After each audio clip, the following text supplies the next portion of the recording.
Bienvenue, cher ami, chère âme, dans cet espace sacré, dans ce moment mis à part pour vous et pour le Créateur de l'univers. Je vous accueille non pas comme un simple spectateur, mais comme un participant, un pèlerin qui, en ce début de journée, a choisi de chercher la face de Dieu. Ce que nous nous apprêtons à vivre ensemble n'est pas simplement l'écoute d'une vidéo.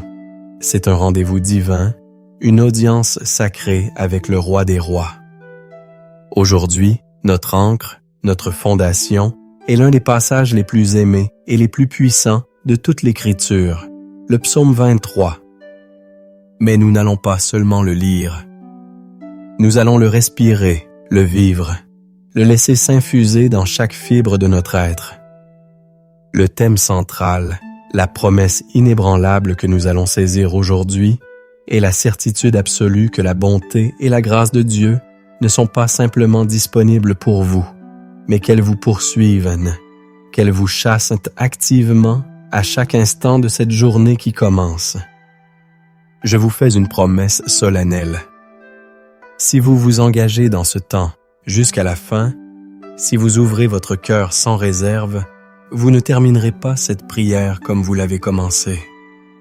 Une transformation profonde de votre perception, un renouvellement de votre espérance et une paix qui surpasse toute intelligence sont à votre portée. Ce n'est pas par ma force, mais par la puissance de la parole de Dieu et de son esprit. Alors, je vous invite maintenant à faire le premier pas. Trouvez un lieu où vous ne serez pas dérangé, ne serait-ce que pour la durée de notre rencontre. Fermez les autres onglets. Mettez votre téléphone en mode silencieux. Inspirez profondément et expirez le tumulte du monde. Préparez votre cœur comme on prépare une terre à recevoir une semence précieuse. Et en signe de votre engagement, de votre disponibilité, je vous invite à écrire dans les commentaires « Amen, mon âme est prête ». C'est une déclaration. Un acte de foi qui signale au ciel et à vous-même que vous êtes ici, présent et attentif.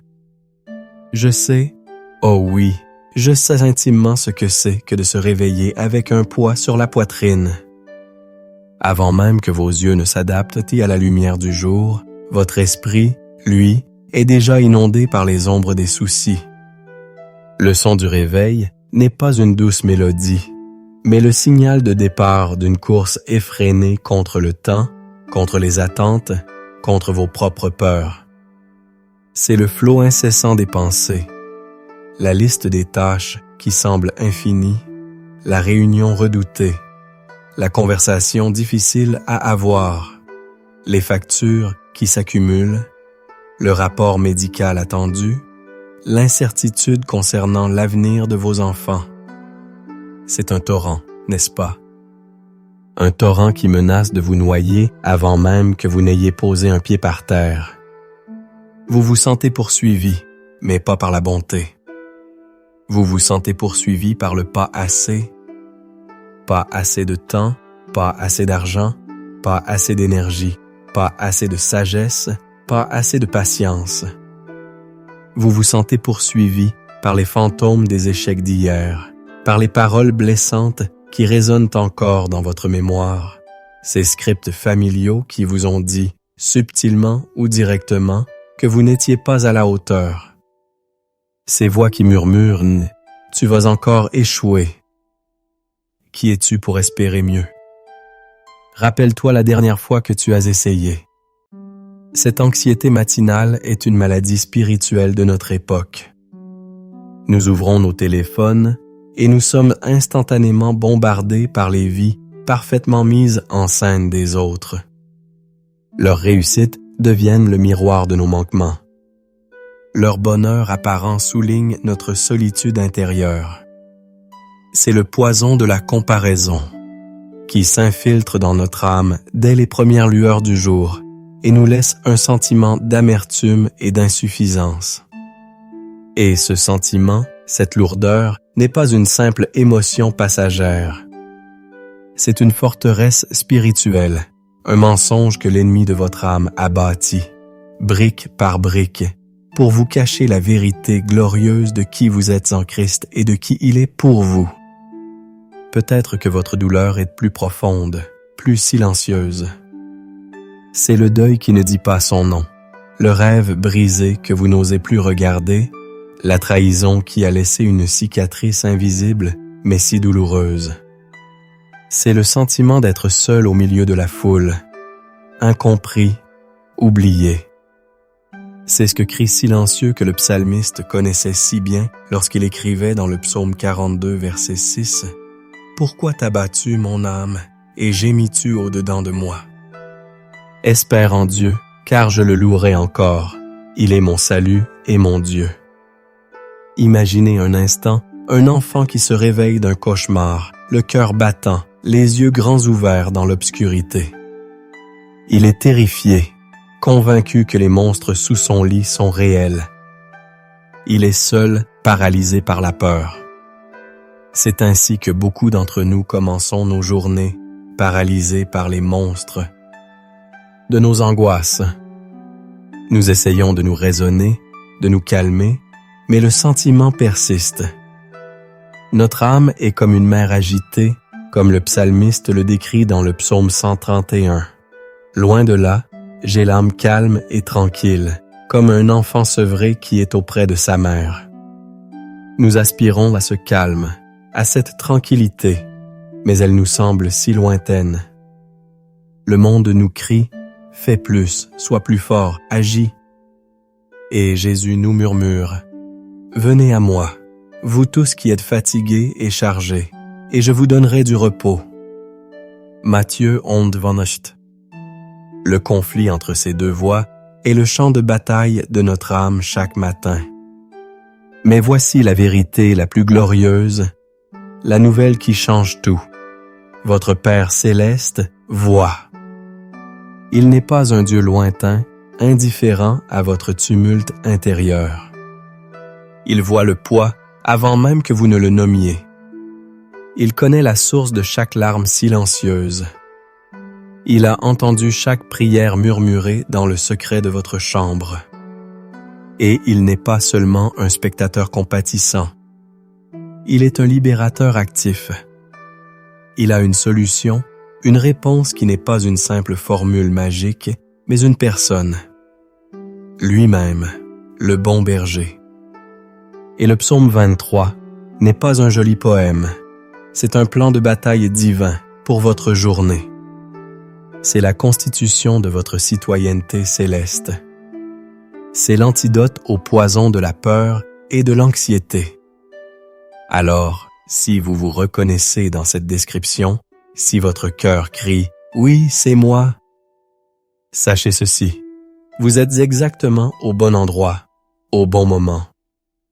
Car la parole que nous allons explorer est une parole vivante, capable de calmer votre tempête intérieure et de transformer votre poursuivant.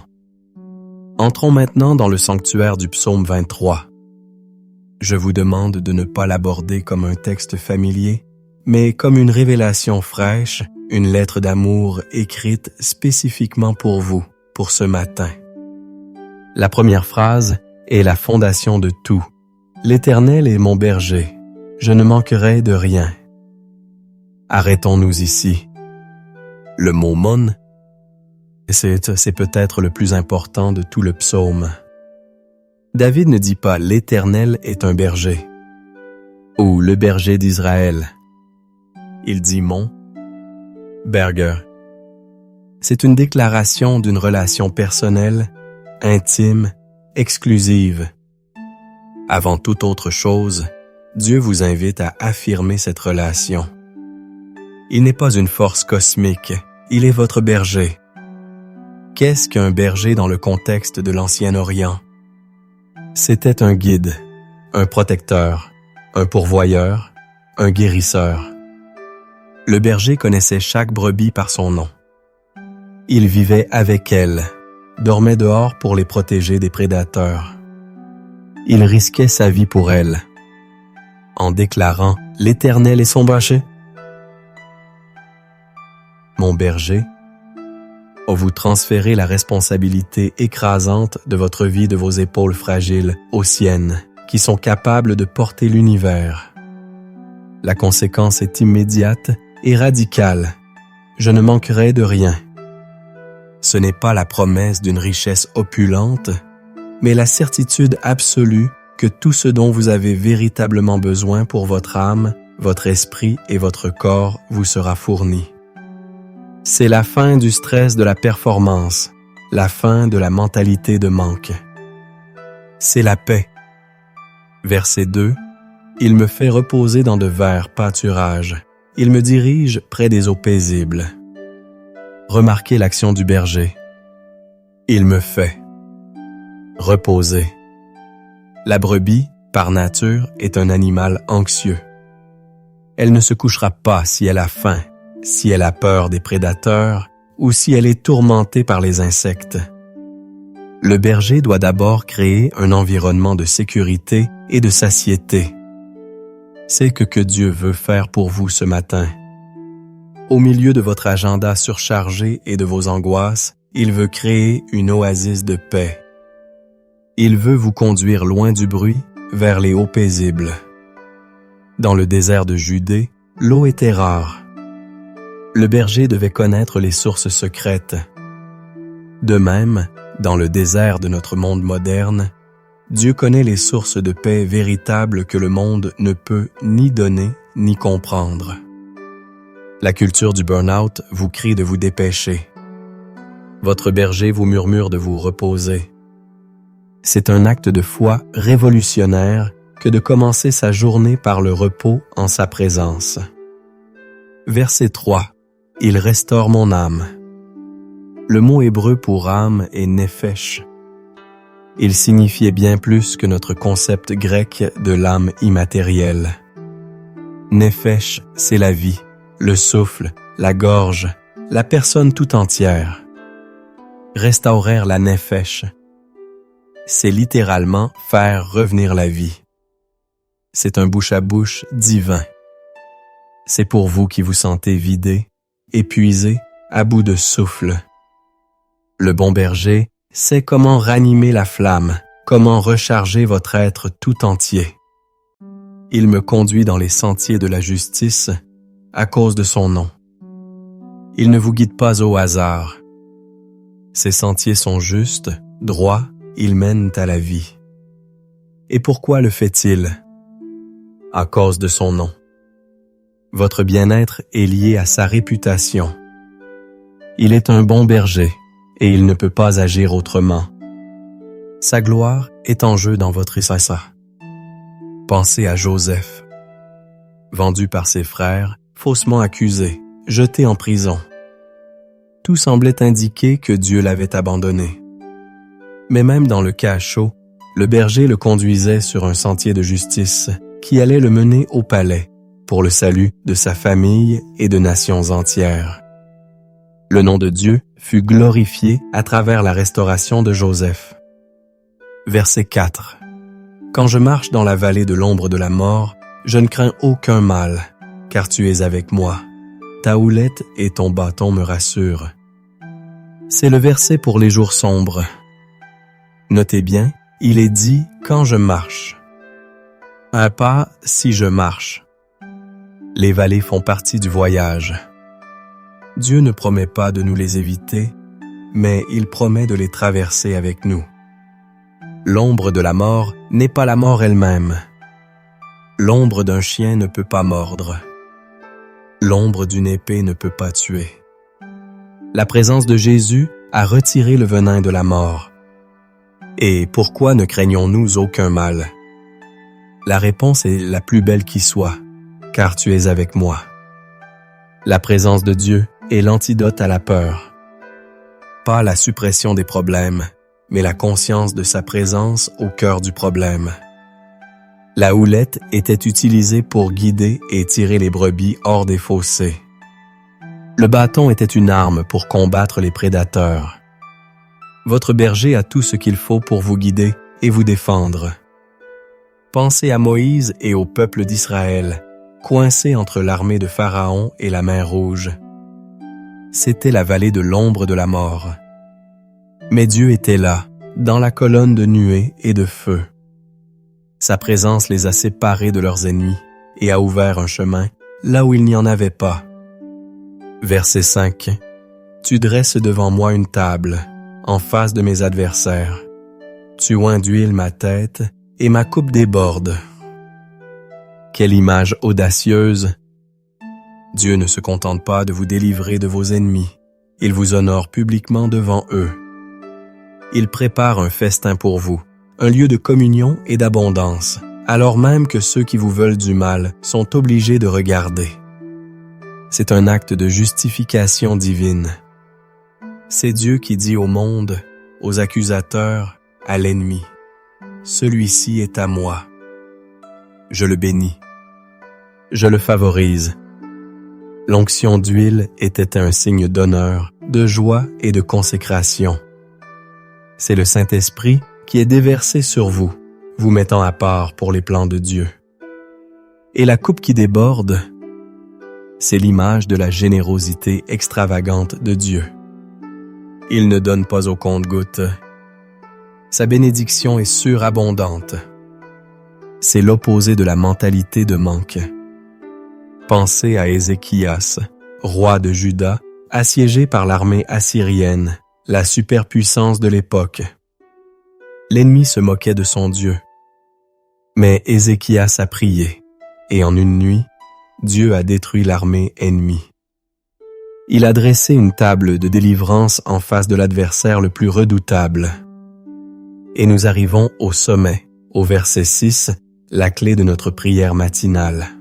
Oui, le bonheur et la grâce m'accompagneront tous les jours de ma vie, et j'habiterai dans la maison de l'Éternel jusqu'à la fin de mes jours.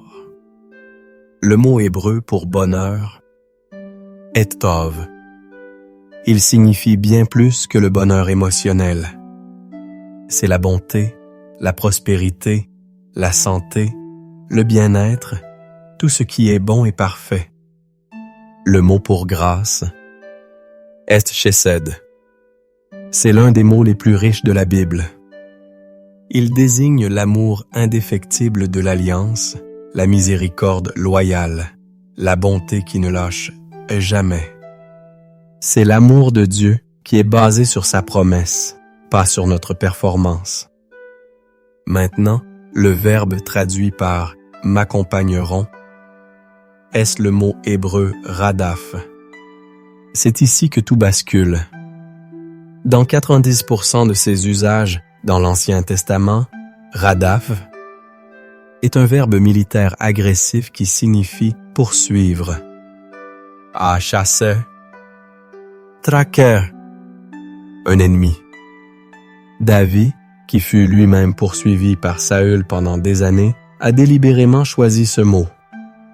La révélation stupéfiante du psaume 23 est que les deux choses qui vous poursuivent chaque jour ne sont pas vos problèmes, vos peurs ou vos échecs. Ce sont la bonté tov et l'amour loyal chesed de Dieu. Il vous traque comme un chasseur traque sa proie. Vous ne pouvez pas leur échapper. Ils sont derrière vous, à vos côtés, devant vous. Quand vous vous réveillez le matin, la bonté de Dieu vous attend déjà. Quand vous allez au travail, son amour loyal vous suit. Quand vous faites face à un défi, sa bonté est là pour vous donner une solution. C'est une révolution copernicienne de notre perspective. Nous arrêtons de courir après la bénédiction et nous réalisons que c'est la bénédiction qui nous court après. Avant d'entrer dans ce temps de prière intense, préparons la maison de notre cœur pour accueillir le roi. Il est temps de passer de l'écoute intellectuelle à la communion spirituelle. Je vous guide dans un court moment de préparation. Premièrement, l'humilité et la repentance. La prière puissante jaillit d'un cœur humble. Prenez un instant pour reconnaître devant Dieu qu'il y a des domaines où vous avez manqué le but, où la peur a parlé plus fort que la foi, où l'orgueil a pris le pas sur la confiance. La Bible nous promet dans 1 Jean 1:9 « Si nous confessons nos péchés, il est fidèle et juste pour nous les pardonner et pour nous purifier de toute iniquité. Confessez simplement dans votre cœur. Deuxièmement, la libération par le pardon. Nous ne pouvons pas recevoir la plénitude de la grâce de Dieu si nos mains sont serrées sur les offenses des autres. Y a-t-il quelqu'un que vous devez pardonner aujourd'hui? Une parole, un acte, une négligence. Matthieu 6,15 nous avertit, « Mais si vous ne pardonnez pas aux hommes, votre Père ne vous pardonnera pas non plus vos offenses. » Faites le choix maintenant de libérer cette personne, non pas parce qu'elle le mérite, mais parce que vous méritez d'être libre. Enfin, la consent. La consécration. Offrez cette journée à Dieu comme un sacrifice vivant. Dites-lui, « Seigneur, cette journée n'est pas la mienne, elle est à toi. Mes plans, mes forces, mon temps, je te les soumets. Que ta volonté soit faite et non la mienne. » C'est dans cet état de cœur humble, purifié et consacré que nous pouvons nous approcher du trône de la grâce avec assurance. Élevons maintenant nos voix et nos cœurs vers le ciel. Répétez après moi, à voix haute si vous le pouvez, ou dans le silence de votre esprit. Père céleste, en ce matin nouveau, je viens devant toi non pas sur la base de mes mérites, mais par le sang précieux de Jésus. Je me joins au cœur des anges et des saints pour déclarer ta grandeur. Tu es l'Éternel, le Dieu qui est, qui était et qui vient. Tu es le bon berger, mon berger personnel. Je te loue, toi qui es ma lumière et mon salut, de qui aurais-je crainte? Tu es le soutien de ma vie, de qui aurais-je peur? Je te bénis, toi qui me fais reposer dans les verts pâturages de ta grâce. Je t'exalte, toi qui me diriges près des haies eaux paisibles de ton esprit. Tu es le restaurateur de mon âme, le guérisseur de mes blessures, le renouveau de mes forces. Je magnifie ton nom, car c'est à cause de ton nom, de ta réputation sainte, que tu me conduis sur les sentiers de la justice. Tu es le Dieu fidèle, le Dieu d'Abraham, d'Isaac et de Jacob, et tu es mon Dieu. Tu es ma forteresse, mon rocher, mon libérateur. Tu es ma coupe qui déborde, ma provision inépuisable. Je te loue pour ta bonté active et puissante. Je te loue pour ta grâce, ton amour loyal et indéfectible. Tout honneur, toute gloire, toute puissance te reviennent, maintenant et pour l'éternité. Seigneur mon berger, je dépose maintenant à tes pieds tous mes fardeaux. Je confesse ma tendance à l'anxiété, ma propension à m'inquiéter pour le lendemain. Pardonne-moi de laisser les voix de la peur crier plus fort que la voix de ta vérité. Je me repense d'avoir regardé aux géants dans le pays plutôt qu'à ta puissance. Je te remets la lourdeur qui pèse sur mon cœur ce matin.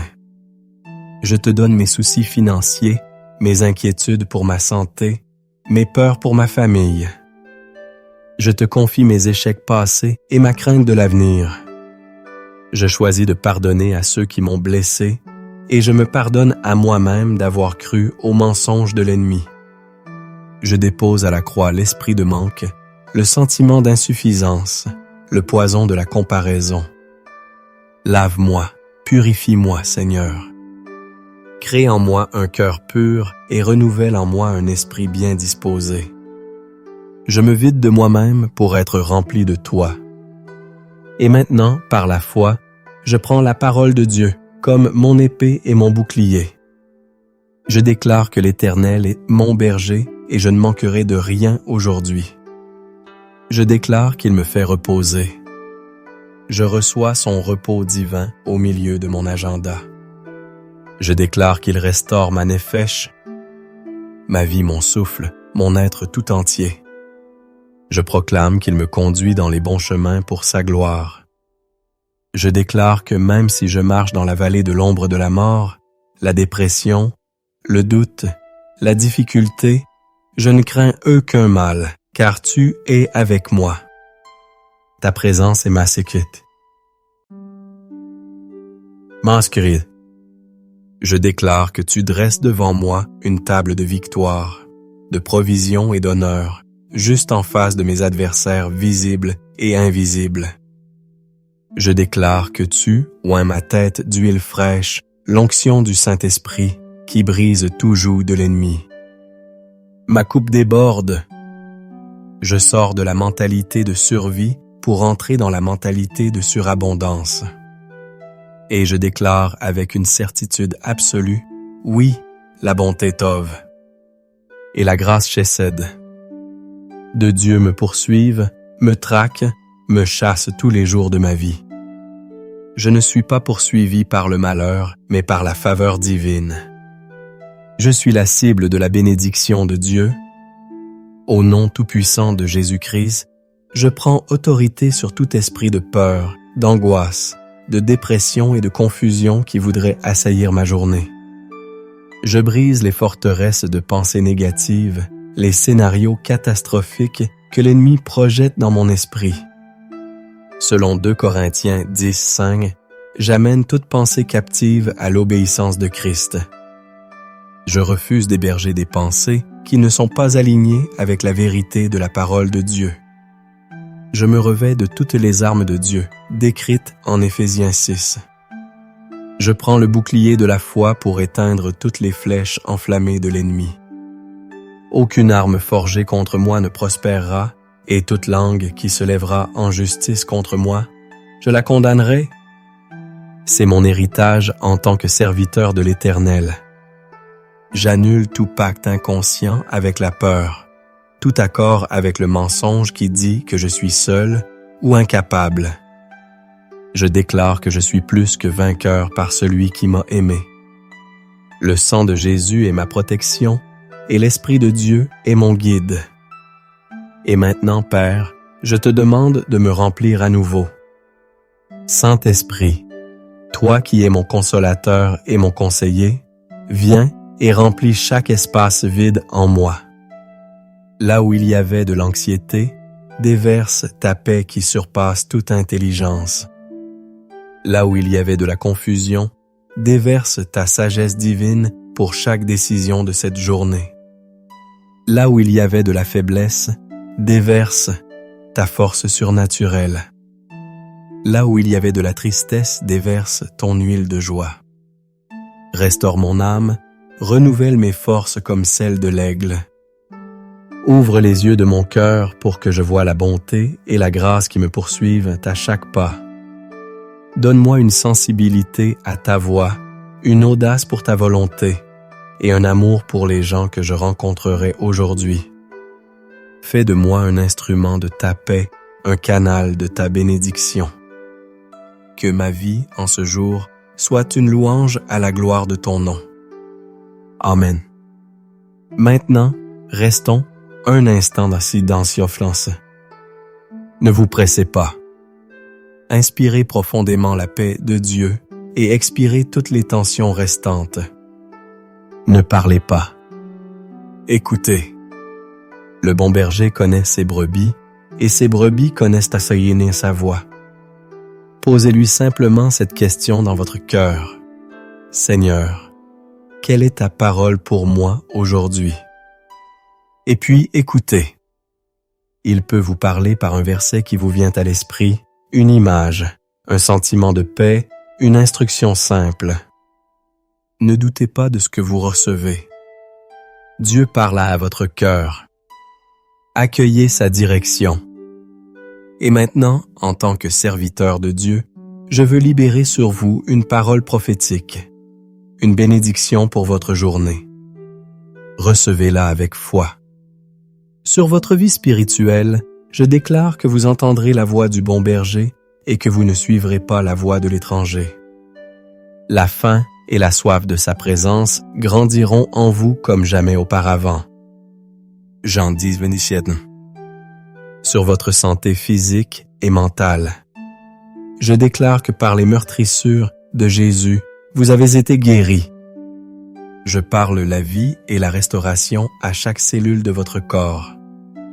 Je libère sur vous la paix de Christ qui gardera votre cœur et vos pensées. Ésaïe 53. Sur vos finances, je déclare que votre berger ne vous laissera manquer de rien. Il est Jéhovah Jireh, votre pourvoyeur. J'ouvre sur vous les écluses des cieux et je déclare que la bénédiction vous poursuivra et vous atteindra. Les portes de l'opportunité s'ouvrent et la sagesse pour gérer les ressources vous est donnée. Deutéronome 28:12. Sur votre famille et vos relations, je déclare que vos enfants sont enseignés de l'Éternel et que leur paix est grande. Je libère un esprit d'unité, de pardon et d'amour dans votre foyer. Vous serez un agent de réconciliation et de paix partout où vous irez. Ésaïe 54:20. Sur votre destinée et votre appel, je déclare que vous êtes l'ouvrage de Dieu, créé en Jésus-Christ pour de bonnes œuvres qu'il a préparées d'avance afin que vous les pratiquiez. Votre journée ne sera pas vaine. Chaque pas sera ordonné par le Seigneur, vous menant plus profondément dans le plan parfait qu'il a pour vous. Éphésiens 2:10. Sur votre protection quotidienne, je déclare que l'Éternel gardera votre départ et votre arrivée, dès maintenant et à jamais. Aucun mal ne vous arrivera, aucun fléau n'approchera de votre tente. Ses anges campent autour de vous. Psaume 127. Sur votre âme, je déclare que le Dieu de l'espérance vous remplira de toute joie et de toute paix dans la foi pour que vous abondiez en espérance par la puissance du Saint-Esprit. Romains Pincédrin. Et maintenant, recevez la bénédiction sacerdotale. Que l'Éternel vous bénisse et vous garde. Que l'Éternel fasse luire sa face sur vous et vous accorde sa grâce. Que l'Éternel tourne sa face vers vous et vous donne la paix.